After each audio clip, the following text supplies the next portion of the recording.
Барлықтарыңызға қайырлы күн достар, сіздермен Мерей. Бүгін біз өте нәзік әрі дәмді әрі ерекше жұмсақ болатын капкейкілер дайындайтын боламыз.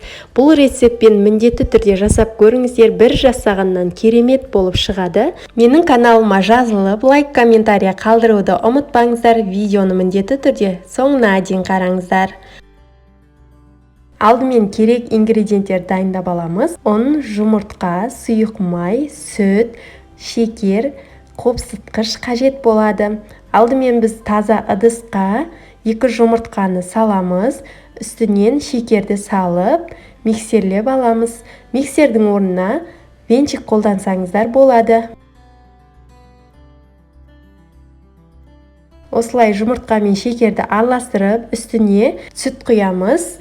Тағы да миксерлеп аламыз.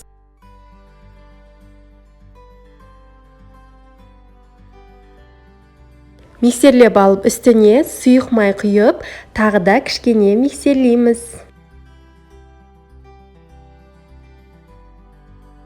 Ары қарай ұнды елекке салып қоямыз, және үстіне қопсытқыш салып, ұнымызды елекпен өткізіп салатын боламыз. Алдымен ұнның жарты бөлігін салып аламыз. Бірден барлығын салып жіберуге болмайды. Миксерлеп алып, екінші бөлігін салып, қайтадан миксерлейміз. Міне осылай қою масса шығады. Ары қарай жан-жағын силиконды қасықтың көмегімен жинап, қайтадан миксерлеп дайындап қоямыз. Міне массамыз осылай қою болып шығады.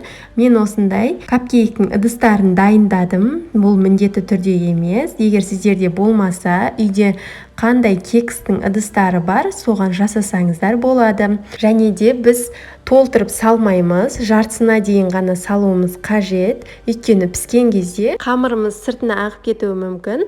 Қызып тұрған 180 градус пеште 30-35 минут пісіріп аламыз.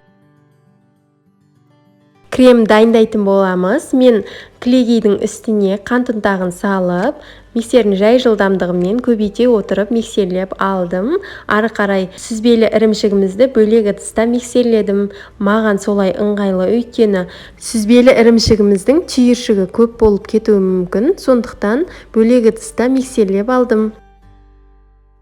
Барлығын салып, миксерлейтін боламыз.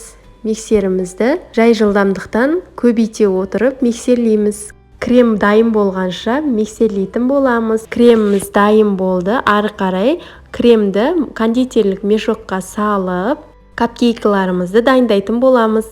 Менде насадка 336 номерлі. Сіздер өздеріңізде қандай насадка бар, соны қолдансаңыздар болады. Капкейкаларымызды арнайы ыдысқа салып жасадым. Сіздер қалауларыңызша үйде тарелкеге немесе басқа да затқа қойып сәндесеңіздер болады.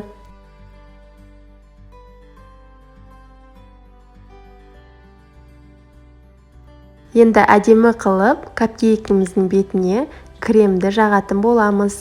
Видеодағыдай жасаңыздар. Барлығына осылай кремді жағып шығамыз.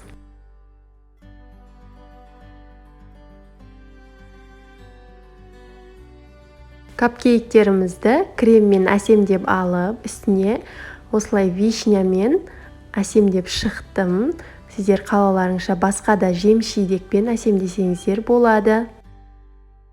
Өте дәмді болып шығады, достар. Сіздер де жасап көріңіздер. Өте нәзік әрі жұмсақ болып шығады. Міндетті түрде менің рецептіме жасап, каналыма жазылып, лайк, комментария қалдыруды ұмытпаңыздар. Алда түрлі тәттілердің рецепті болады. Және де арасына салмасын салып жасасаңыздар да болады. Барлықтарыңыздың астарыңыз дәмді болсын. Хош сау болыңыздар.